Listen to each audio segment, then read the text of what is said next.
Good morning, this is Shaman Oracle reading. This is a reading for the sign of Aquarius. Good morning, Aquarius. I hope you are all fine.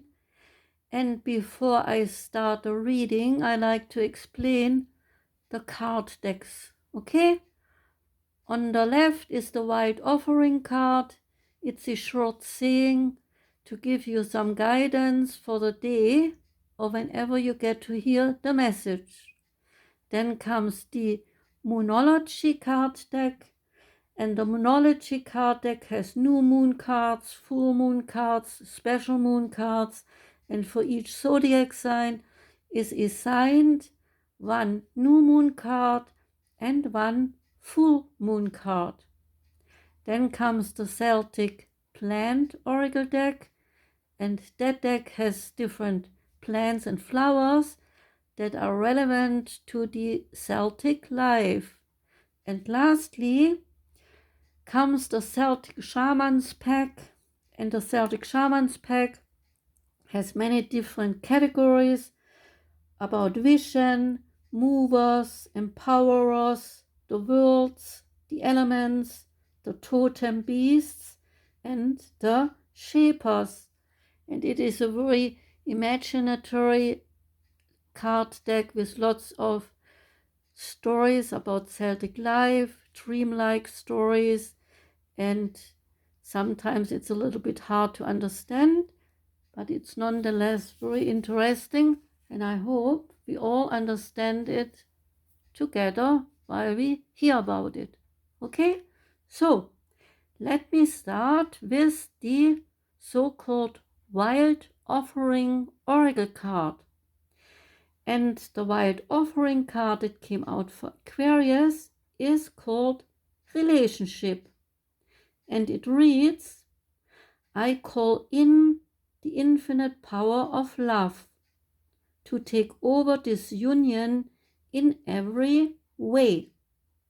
May it now fully belong to the divine. Let it unfold in the perfect way for each of us. I need not to fear letting go of control. My needs are always abundantly met. So that's your card for today or whenever you get to hear it, Aquarius. Next is the Moonology card, and the Moonology card is called Waxing Moon. And the Waxing Moon says that the energy is gaining momentum. During the waxing moon cycle, hope springs eternal. This card is a very positive omen, indicating that you can create the reality you are dreaming of, though it will take some work and you are not quite there yet. This is a time of energies rising up. Emotions are building too. So the card asks you, where do you want to go? And do you believe you can get there, Aquarius? Either you can just keep meditating and focusing on your desired outcome, or you can make the courageous commitment to take more practical steps towards your goals. Whichever you decide, you are most certainly on the right track. Attune to the moon and say, I know I'm headed in the right direction. Additional meaning of the card is that the situation is full of potential and your dream can come true. More effort is yet required, and you are asked, are you willing to give it? Review your goals and ensure you are still committed, then keep moving forward. The teaching is the waxing cycle is the period of the lunar cycle from new moon to full moon. And during this time, the moon appears to be slightly bigger and rounder every night. This is a very empowered and empowering time. And this is a very promising card for you, Aquarius.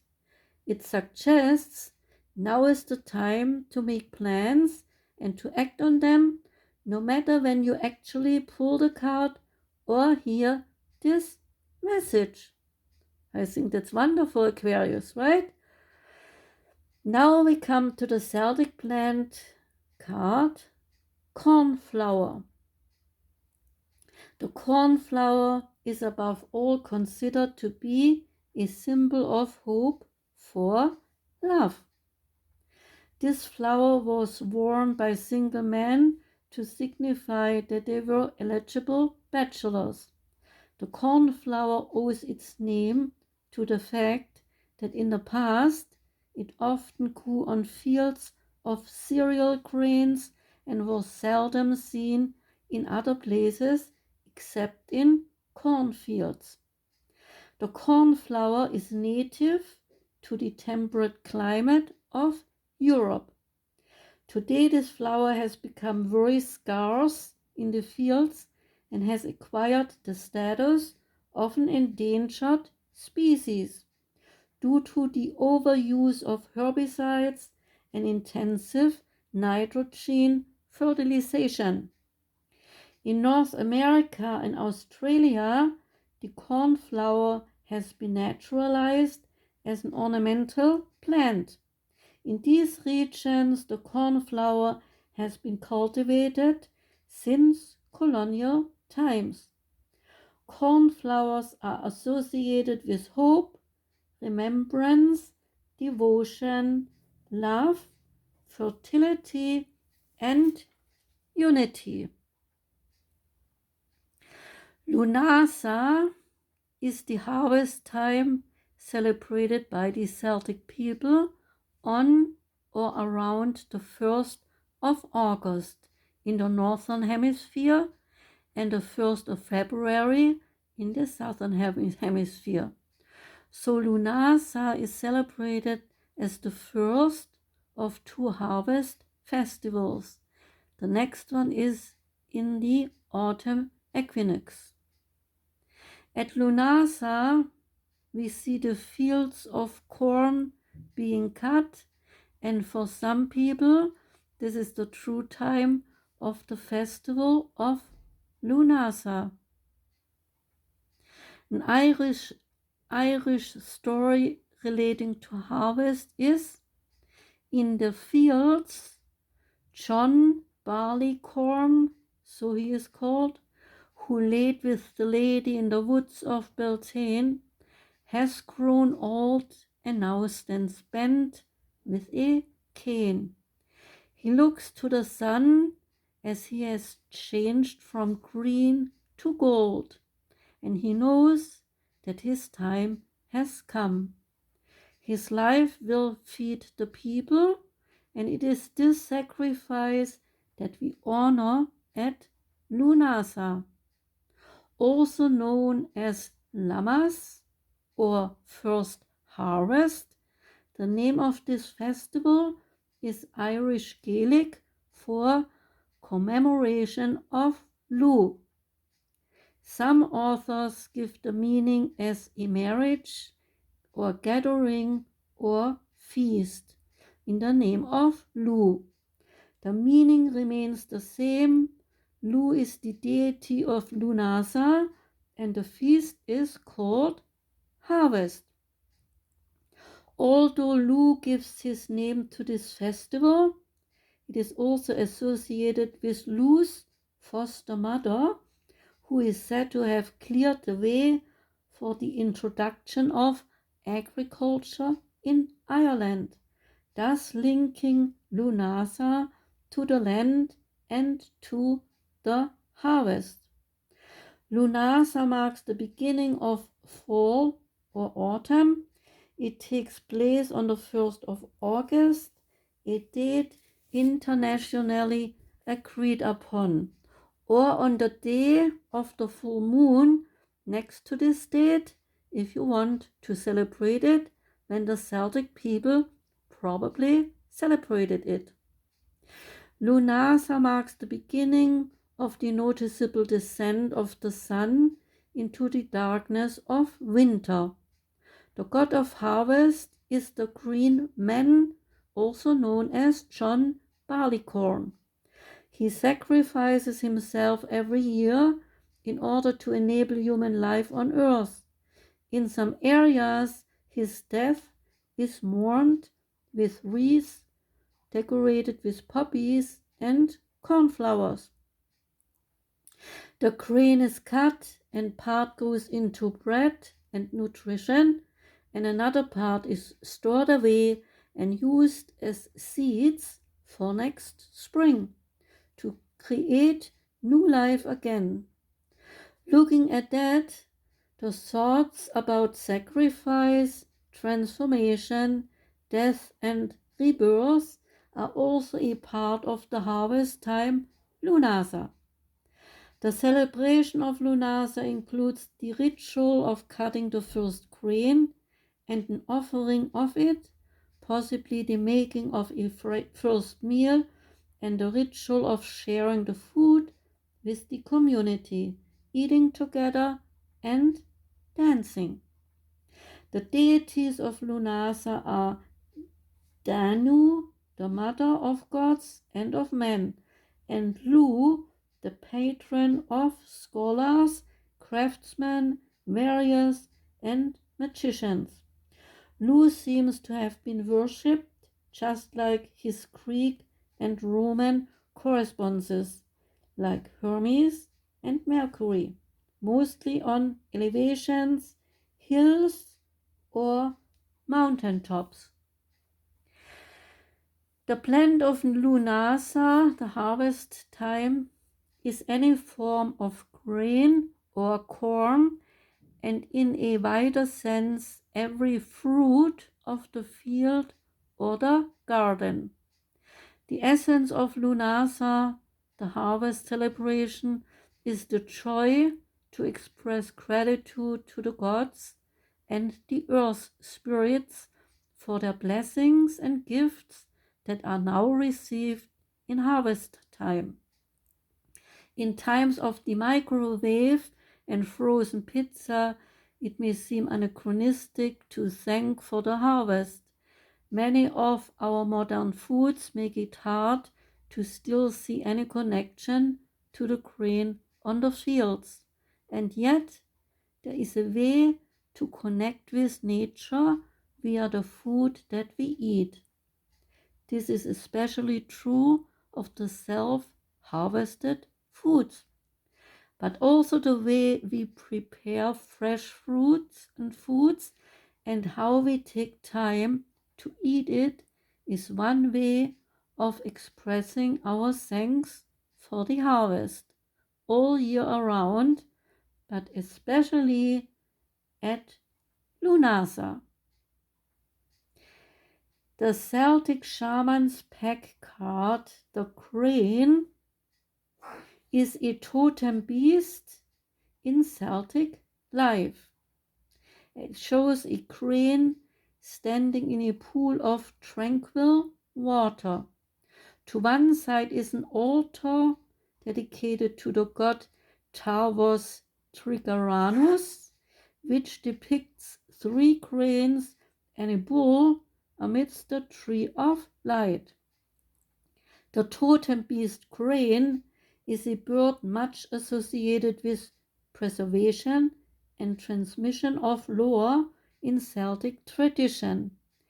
This card signifies that it was chosen for you so that you can penetrate the innermost mysteries of the 3 worlds, Aquarius.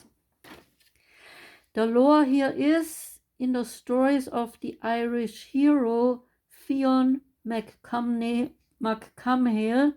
It is told how Fionn's mother was transformed into a crane as a result of her jealousy. Afterwards, Manannán mac Lir possessed a bag made from her skin, in which she kept a number of mysterious objects, and later Fionn won this bag for himself. The crane bag has been identified as a type of the shaman's bundle in which he or she carries sacred or spiritually charged objects. And Fionn's own association with cranes is very distinct. As a child, he is rescued by his grandmother because enemies tried to kill him. So his grandmother turns herself into a crane and carries him away to safety. Later, he is connected with 4 cranes who bring death in their wake and who are called the children of Cailleach, of the temple. Another reference of cranes appears in the Vita Merlini of Geoffrey of Monmouth. Here a Merlin is discoursing on various matters to a group of chieftains, and he suddenly catch sight, quote, of long lines of cranes in the air, circling through space in the shape of certain letters. Merlin said, "It is the nature of cranes, as they go through the air, if many are present, that we often in their flight see them form a figure in one way or another." Quote end. This has taken to refer to the magical formation of Ogham letters by the long legs of the cranes trailing behind them as they fly. Now you are asked to make a journey, Aquarius. Journey to a wide, swift-flowing river, where you will find the crane standing in characteristic pose in the margin of the reeds that grow along either bank. Watch for a while until the wondrous bird dips its long beak into the water and brings forth something, an object or symbol, which is for you alone, Aquarius. Okay? Well, I think that's a beautiful message. I need to get a chance to go somewhere where the cranes are, and then maybe the crane brings forth for me a frog. Since I read that they love to fish frogs, and maybe then I can rescue the frog by begging the crane to let the frog go. That is what I would do. And you think about what you would do, Aquarius. Okay? Firstly, the journey is mostly imaginary, so you can meet the crane anytime. You don't really need to actually encounter one, Aquarius. Okay? Do that. Find your crane. Let him dip his long beak in the water and bring forth something nice. Who knows what that is for you, Aquarius? Okay? That was your reading. Thank you for listening. Thank you for coming by. Have a wonderful day and the rest of the week. Okay, Aquarius? Take care. Goodbye.